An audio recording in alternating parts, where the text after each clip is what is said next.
Tube Tamil வணக்கம்.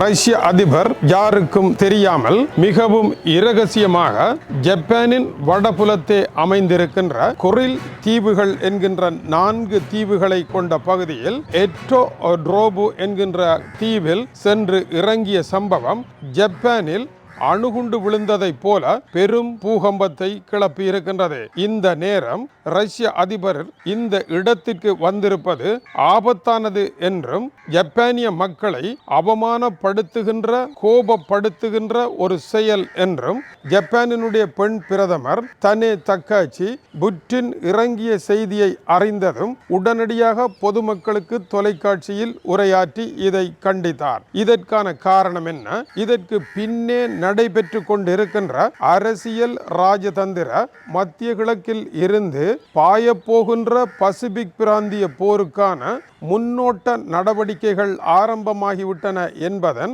சமிக்ஞையாக இது இருக்கின்றது. புட்டினுடைய இந்த திடீர் விஜயமாகும். இந்த தீவுகள் எப்படி ரஷ்யாவிற்கு சொந்தமானது?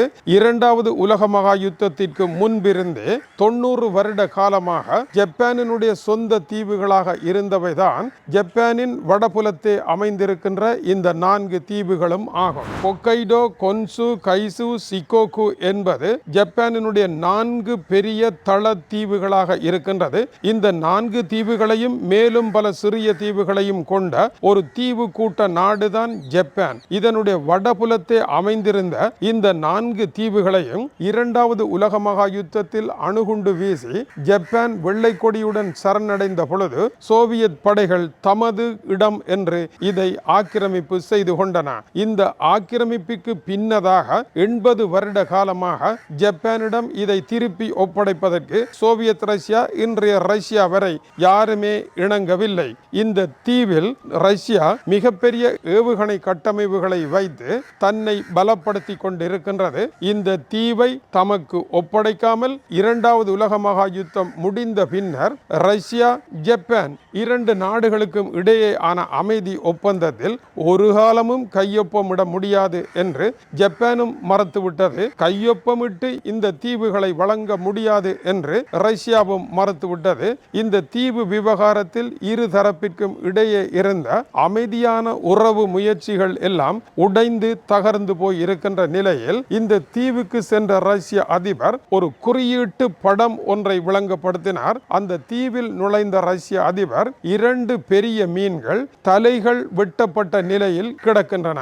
தலைகள் இல்லாத இந்த மீன்களை அவர் சென்று பார்வையிட்டார். இதனுடைய கருத்து, ஜப்பானினுடைய தலை போல இருப்பதுதான் இந்த தீவுகள். இந்த தீவுகளை ரஷ்யா வெட்டி விடுமாக இருந்தால் ஜப்பான் வெறும் உடலாக இருக்கும். அதனால் சிந்திக்கவோ செயற்படவோ முடியாது. ரஷ்யாவினுடைய தாக்குதல் அங்கிருந்து நடக்குமாக இருந்தால் ஜப்பானால் எதுவும் செய்ய முடியாது என்பது புட்டினுடைய இந்த பயணத்தின் நோக்கமாக இருக்கின்றது. இப்படி ரஷ்யா சென்றிருப்பதன் நோக்கம் என்ன? இதுபோல தைவான் தீவை கைப்பற்றுவதற்கு சீனா திட்டமிட்டு வருகின்றது. அதை தடுப்பதற்கான மிக பாரதூரமான ஏவுகணை கட்டமைப்புகளை ஜப்பான் தன்னுடைய கடற்கரையோர பகுதிகளில் நிறுத்த ஆரம்பித்து விட்டது. சீனாவினுடைய கடற்படை கப்பல்கள் ஒன்று கூட ஜப்பானை நெருங்க முடியாதவாறு அத்தனையையும் மூழ்கடிக்கக்கூடிய பிரம்மாண்டமான பகாசுர ஏவுகணை கட்டமைப்புகளை ஜப்பான் நிறுத்திவிட்டது. எப்படி ஹோர்முஸ் நீரிணைக்கு உள்ளே அமெரிக்காவினுடைய போர்க்கப்பல்கள் நுழையுமாக இருந்தால் ஈரானே அவற்றை மூழ்கடித்து விடக்கூடிய வகையில் தரை கட்டமைப்பு இருக்கின்றதோ அதுபோல பசிபிக் பிராந்தியத்தில் ஜப்பான் சீனா தன்னை ஆக்கிரமிக்குமாக இருந்தால், தைவானை ஆக்கிரமிக்குமாக இருந்தால் ஜப்பான் மீதும் தாக்குதலை நடத்தலாம். தைவானை கைப்பற்றுகின்ற ஒரு முயற்சியின் பொழுது ஜப்பானை கட்டுப்படுத்துவதற்கு இந்த குரில் தீவுகளை ரஷ்யா பயன்படுத்தலாம். இப்படியான ஒரு அபாயம் இருக்கின்ற சூழ்நிலையில் அவர் வந்து இறங்கி இருக்கின்றார். இது ஜப்பானுக்கு பலத்த ஆத்திரத்தையும் கோபத்தையும் ஏற்படுத்தி இருக்கின்றது. ரஷ்யாவை பொறுத்த வரையில் 90 வருடங்கள் காடு, மலை, தவிடு, பொடி இவைகளெல்லாம் ஜப்பானுக்கு இருக்கட்டும். 90 வருடங்களுக்கு முன்னர் யோசித்து பாருங்கள். இது ரஷ்யாவினுடைய சக்கரவர்த்திகளுக்கு சொந்தமாக இருந்த தீவுதான். எனவே ஆரம்ப வரலாற்றில் தோம்புகளை புரட்டி பார்த்தால் நமக்கே சொந்தம் என்று ரஷ்யா வியாக்கியானம் கூறி இந்த தீவுகளை தர முடியாது என்று தெரிவித்திருக்கின்றது. ஆனால் சிக்கல் என்னவென்றால் ஜப்பானுக்கு மிக அருகில் இது இருக்கின்றது. புட்டின் வந்த தினம் இரண்டாவது உலக மகா யுத்தத்தில் ஜப்பான் ஆயுதங்களை போட்டு சரணடைந்த தினத்திற்கு 2 தினங்கள் முன்னதாக வந்து 2 மீன்களினுடைய தலையை வெட்டிய சம்பவம் ஏதோ ஒரு குறியீட்டு பொருளாக இருக்கின்றது. அதை தவிர ரஷ்ய அதிபர் உள்ளே நுழைய அதற்கு முன் ஏற்பாடு போல அவருக்கு வாழ்த்துப்பா பாடுவது போல கூத்தில் கட்டியக்காரன் வந்து செய்தியை சொல்வது போல வடகொரியாவினுடைய ஏவுகணை ஒன்று 700 கிலோமீட்டர்கள் தாண்டி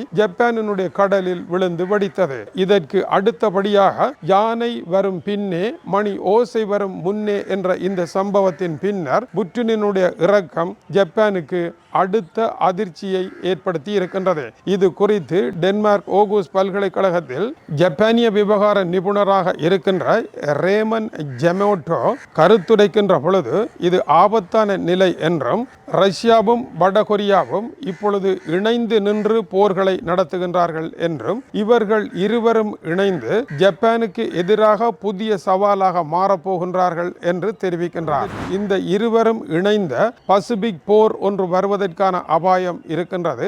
அதேவேளை சீனாவினுடைய தூதுவரும் ரஷ்யாவினுடைய தூதுவரும் இணைந்து இப்படியான தீவுகள் இரண்டாவது உலக மகா யுத்த காலத்து முடிவுகள், அந்த முடிவுகளை யாரும் மாற்றவோ மாற்ற எத்தனமோ செய்யக்கூடாது என்று 2 நாட்டு தூதுவர்களும் ஜப்பானுக்கு எச்சரிக்கை விடுத்திருக்கின்றார்கள். இந்த எச்சரிக்கை சொல்லுகின்ற செய்தி இந்த தீவை மாற்றுவதற்கும் பிடிப்பதற்கும் ஜப்பான் முயற்சி எடுக்கக்கூடாது என்பதும், திடீரென ஜப்பானிய படைகள் ஊடுருவி இந்த தீவுகளை கைப்பற்றி தைவானுக்கு முன்னதாக நிலைமையில் மாற்றத்தை ஏற்படுத்தலாமா என்ற ஒரு கேள்வியை யாரும் கண்டுபிடித்து சொன்னதாகவும் இல்லை. இருந்த பொழுதிலும் இந்த இருவருடைய இணைவும் சீனா ரஷ்யாவுடைய இருக்கின்ற உறவும் ஜப்பானை தனிமைப்படுத்துவதாக இருக்கின்றது. இந்த போரை அல்லது இந்த எதிர்ப்பை ஜப்பான் எதிர்கொள்ள வேண்டுமாக இருந்தால் ஜப்பானினுடைய வலது கையாக இருக்கின்ற அமெரிக்கா துணைக்கு வர வேண்டும். அமெரிக்க துணையை இழந்த நிலையில் அமெரிக்கா என்ன செய்யும் என்று அமெரிக்காவிற்கே தெரியாமல் இருக்கின்ற இந்த தளம்பலான சூழ்நிலையில் அமெரிக்காவை